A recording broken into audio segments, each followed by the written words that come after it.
अस्सलाम वालेकुम फ्रेंड्स, आज मैं आपके साथ शेयर कर रही हूँ बहुत ही मज़े की यखनी वाले चनों की रेसिपी।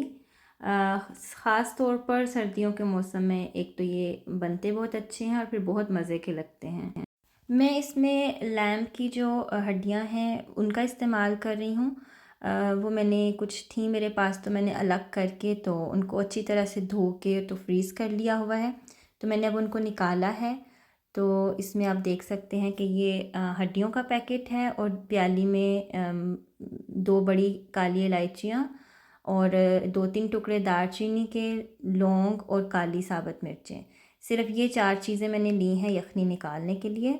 मैं थोड़ा-सा बिल्कुल 1 चम्मच ऑयल है उसमें ये डाल के थोड़ी-सी हड्डियाँ इसमें भूनूँगी ताकि जो स्मेल है वो निकल जाए।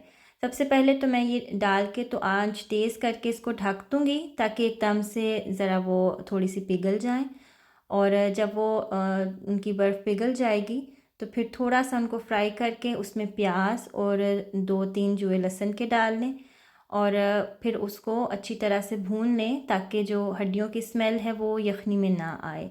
दूसरी तरफ भीगे हुए चने जो कि मैंने तकरीबन 1 दिन पहले तकरीबन 24 घंटे ये भीगे हुए चने हैं। उनको निचोड़ के उसमें 1 कप पानी डाल के लहसुन, टमाटर और प्याज़ ये तीनों चीज़ें डाल के और उनको मैंने रखा है ऊपर। दूसरी तरफ हड्डियाँ अच्छी तरह भुन चुकी हैं तो इसमें फिर देगची है जो मेरे पास इसको मैंने भर के रख दिया है। 1.5 से 2 घंटे ये पकता रहेगा।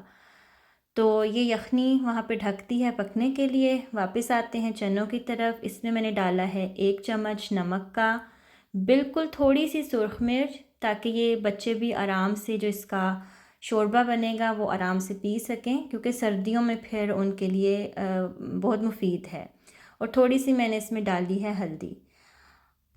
जो यखनी है ये मीडियम आंच पर पक रही है और तकरीबन 15-20 मिनट बाद देखें पानी जो है थोड़ा सा कम हुआ है। इसको फिर से ढक देते हैं और ये आगे पकती जाएगी। और जो चने हैं उसको भी मैंने प्रेशर दे दिया है और जब प्रेशर आ जाए यानी जैसे वेट जो हिलना शुरू हो जाता है तो जब प्रेशर बन जाए तो फिर इसको भी हम मीडियम आंच पे कर देंगे और चनों को पकने देंगे मीडियम आंच पे। तो चनों को भूनने के लिए अब जो मैंने मसाला लिया है उसमें है ज़ीरा, कलवंजी और अजवाइन और 2 लौंग और 2-3 काली मिर्चें। तो ये मैंने पीस लिया है और जब चनों का जो प्रेशर है 20-25 मिनट के बाद उसको हम देख लेंगे क्या है।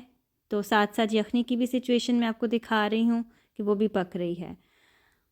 चनों को मैंने 20 से 25 मिनट ही प्रेशर दिया है ताकि वो पूरी तरह गलें भी ना और आधे कच्चे हों और आधे पके हुए। अब देखिए अब ये है चनों की सिचुएशन। टमाटर वगैरह सब कुछ गल चुका है। चने जो हैं आधे कच्चे हैं यानी पूरी तरह 100% गले नहीं हुए, 50% गले हुए हैं। इसमें थोड़ा सा बिल्कुल ऑयल डालेंगे, बहुत ज़्यादा नहीं, क्योंकि जो यखनी का फ़ैट है वो भी इसके अंदर शामिल हो जाएगा और इसको हम मसाला डाल के भून लेंगे। यखनी की साथ साथ सूरत हाल देखते हैं। ये देखें पक रही है और उसका अच्छी तरह से जो हड्डियों का जूस है वो निकल रहा है।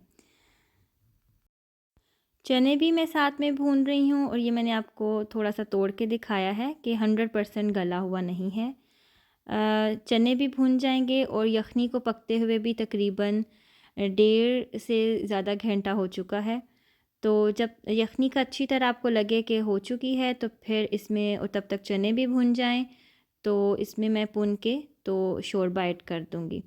यानी सारी यखनी इसमें हम भून के ऐड कर देंगे और जितना भी आपको इसका शोरबा बनाना है, नॉर्मली मैं तो ज़्यादा ही डालूँगी ताकि अच्छी तरह से उसका शोरबा बने और दोबारा इसको हमने प्रेशर ही देना है ताकि जो चनों का है सारी ग़ज़ाइयत वो भी इस प्रेशर में आ जाए, इसी यखनी में शामिल हो जाए और चने फिर 100% गल भी जाएंगे।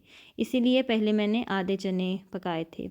मैं इसमें सिर्फ़ जो हड्डियाँ थी तीनों वो भी निकाल के फिर से इसमें ऐड करूँगी ताकि अगर थोड़ी बहुत कसर रह गई है तो वो फिर से प्रेशर में पूरी हो जाए। तो अब मैंने चनों में हड्डियाँ, यखनी और सिर्फ़ 2 साबुत हरी मिर्चें शामिल की हैं ताकि अगर बड़ों को हरी मिर्चें चाहिए तो वो इस्तेमाल कर लें और बच्चे जो हैं वो भी आराम से खाना खा सकें, उनको भी बहुत तेज़ मिर्चें ना लगें। मैंने इसमें 1 इंच का अदरक का भी टुकड़ा अब शामिल किया था, जो कि मैं वीडियो में दिखाना भूल गई, तो आप इसमें अदरक भी शामिल कर लें। अब मैंने इसमें ये सब चीज़ें ऐड करके फिर से प्रेशर दिया है और फिर मैं 20-25 मिनट का ही प्रेशर दे रही हूँ, ताकि अब सबका जो ग़ज़ाइयत है, फिर से चीज़ें हैं, वो अच्छी तरह सारी मिक्स हो जाएं और चने 100% गल जाएं। यहाँ पर हमने इसको प्रेशर लगा दिया है और अब दूसरी तरफ मैं बॉईल करने लगी हूँ इसके साथ चावल। अगर आपको रोटी पसंद है तो आप इसके साथ रोटी बना सकते हैं, लेकिन चूँकि बच्चे जो हैं, मेरे बच्चे खाते हैं चावल शौक़ से, तो मैंने चावल बनाए हैं। तो सर्दियों में ये ज़रूर ट्राई करें। एक तो बच्चे जो हैं वो यखनी नहीं पीते, और फिर सर्दियों में फ़्लू और बुख़ार और इस तरह की जो चीज़ें हैं उनसे बचने के लिए ये वाला मुझे बहुत अच्छा लगता है कि बच्चे आराम से जो हैं इसको इस्तेमाल कर लेते हैं। और मैं चावलों के ऊपर इनको काफ़ी सारा शोरबा डाल देती हूँ, जिससे वो बहुत ही आराम से खाना भी खा लेते हैं और इसका फ़ायदा भी उठा लेते हैं। अच्छा, यहाँ पे अब मैं हड्डियाँ बाहर निकाल रही हूँ, उनको अलग कर दूँगी और इसके अंदर आप देखें वो बिल्कुल ख़ाली हो चुकी है, यानी उसका जितना भी अंदर वाला हिस्सा था वो अच्छी तरह से पक के तो चनों के साथ ही शोरबे में मिक्स हो गया है। तो मुझे उम्मीद है कि आपको आज की रेसिपी अच्छी लगी होगी और आप भी इसको ज़रूर घर में ट्राई करेंगे। कमेंट्स में मुझे ज़रूर बताइएगा कि क्या आपने कभी इस तरीके से चने बनाए हैं और क्या आपको ये रेसिपी अच्छी लगी है। मुझे दें इजाज़त, अपना रखें बहुत सा ख़याल। अगली वीडियो तक अल्लाह हाफ़िज़।